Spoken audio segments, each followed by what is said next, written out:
Whoever I'm reading for right now was recently involved in a very painful karmic love entanglement. This was a situation where you were deeply hurt, deeply betrayed by somebody that you cared about very, very much. And what Spirit wants you to know and understand is that this situation was necessary for both of you in order for you both to learn, to heal, and to grow. This is true of any type of karmic entanglement. There's a lot of, I guess, negative publicity, we could say, around karmic soulmate, karmic whatever you have it, right? Karmic anything, right? We always think of it as this sort of negative connotation, like it's a punishment, it's a bad thing.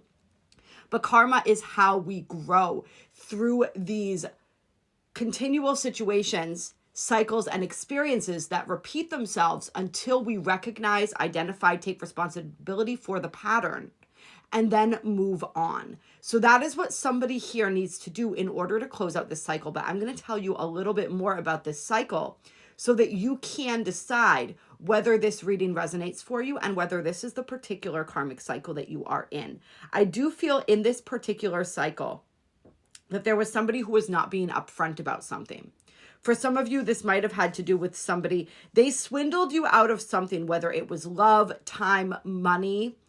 It's going to be different for different people, but there was definitely a sneaky element. There was somebody who wasn't being upfront about something. For some of you, you have a child with this person, or you're going to be having a child with this person, and they may have represented themselves as one way, perhaps represented themselves as wanting a child, as wanting that partnership, and then sort of changed their minds. I'm feeling that somebody here is really dealing with, if it's not that you had a child or have a child with this person, it's that there are childhood wounds that are being activated here. And this is part of the reason for the way that this person behaved in this particular relationship or connection. I am feeling for some of you out there that you are meant to be this person's lesson in the sense of being the one that got away. Being the one that this person loved very deeply and completely, but could not allow themselves to fully connect with. The one that, it's like a self-sabotage energy is what I'm picking up on here. So they sabotage the connection. And this was very painful for both of you. That's what Spirit wants you to know and understand. A lot of times we think about only how we're feeling in a situation, but this was painful for both of you in different ways. They had the thing that they wanted, and they either couldn't recognize it or could not believe that they were worthy of having it. So they fucked that all up, to be quite upfront about it, right? To not mince words. All right. That hurts. And you are probably not the first person that you did this with, but they did this with, but you might be the last because of the impression that you left on them, because of the depth of this connection and how much it hurt. It's like the pain finally broke through to them in a way that they realized, I don't want to do this anymore. I need to figure out what's at the bottom of this. I need to figure out why I keep doing this. That's going to be for some. For some who are on the receiving end of this heartbreak, this was a series of heartbreaks. And it's really about looking at this and beginning to own this energy in the sense of, okay, this is a repeating pattern. I am the common denominator in this pattern. Sorry, guys. Trust me, I've had to do this with a lot of really uncomfortable relationships. All right, this is all part of spiritual growth, being able to look at that and recognize that and honor that. All right, so what is happening here? Why do I always experience this? Why do I attract this type of partner, this type of experience? What is my true expectation going into this relationship, if I'm honest with myself? Because that's your belief. So really think about that. Are you always waiting for the other shoe to drop? Are you expecting to have your heart broken? Are you expecting that all men, women, fill in the blank here, right? Take it how it resonates, are jerks, right?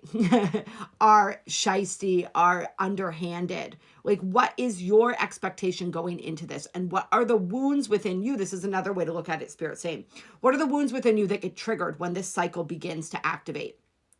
What do you really feel into that? What are you remembering? Are you taken back to a moment in your childhood? Are you taken back to a memory? Is it simply an experience within your being? And does that experience feel familiar? And when you tap into that familiarity, this is really well done in meditation, right? Start to ask yourself, all right, when is the first time that I remember feeling this? And see if your mind takes you to a place. See if your mind, your heart takes you to a moment. And then what you do is you send that love. You send that love. You send love to yourself, to everybody else in the situation. And you ask to be shown what else there is to see. Right? This is a method of working with the Akashic records. And we're not going to go into, that's a totally different video, the how-to of like how to consciously do that. But if you just sit in meditation with an open heart, you're naturally beginning to connect to that energy so that you can begin to see these patterns, so that you can begin to work with them, so that you can then choose, all right, I choose not to experience this again. All right. I am choosing a different story. So ultimately, at the end of the day, both of you came into this connection so that through the pain and heartbreak of this situation, you could both choose a different story. Now, are you going to come back together? I don't know. I don't necessarily see that right now. I see the Four of Swords. This is healing. This is being in your own energy. All right, Jupiter in Libra here. We have the Ten of Cups in reverse on the bottom of the deck. So for a lot of you, I don't know that you will necessarily return to this situation. I don't know that you need to. Palace of Swords here. They may be in your thoughts right now. They may be calling to you. They're thinking a lot about you. I can guarantee that. Only you can decide, because just because they learned that lesson doesn't mean they're ready to commit now. That's the thing that we have to remember, right? There's a lot. Yeah, the Ten of Cups in reverse tried to pop out again. There's a lot of work that goes into, it's like the awareness is key. This is a huge breakthrough for them. But just because they're aware that they don't want to continue this cycle either, doesn't mean that they've done all the healing so that they won't.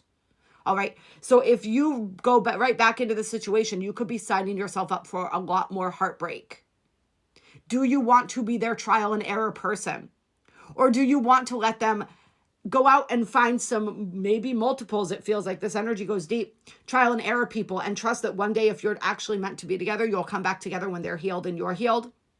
That is honestly the ideal.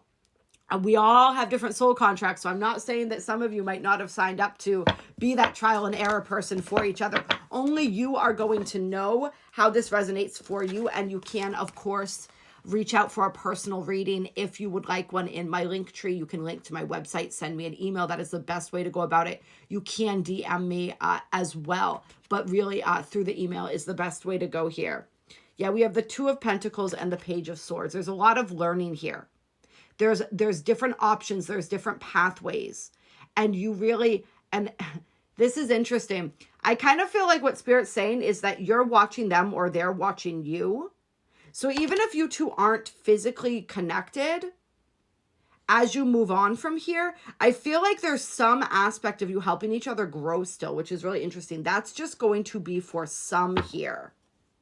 But this is also Spirit saying just approaching your entire life, approaching your relationships moving forward, including your relationship with yourself, because that is honestly, after, of course, a relationship with mom and dad, our relationship with ourselves is one of the most powerful templates that all of our future relationships are built upon. And yeah, like I said, mom and dad, we cannot get away from that. Those are our original introductions to the dynamics and understandings of the roles and the relations between the divine masculine and divine feminine. Even if our parents did not exemplify those energies in their divine form, that is how we were programmed. There's a lot of deprogramming going on here with the Page of Swords here. A lot of becoming that student, really like becoming curious about these patterns.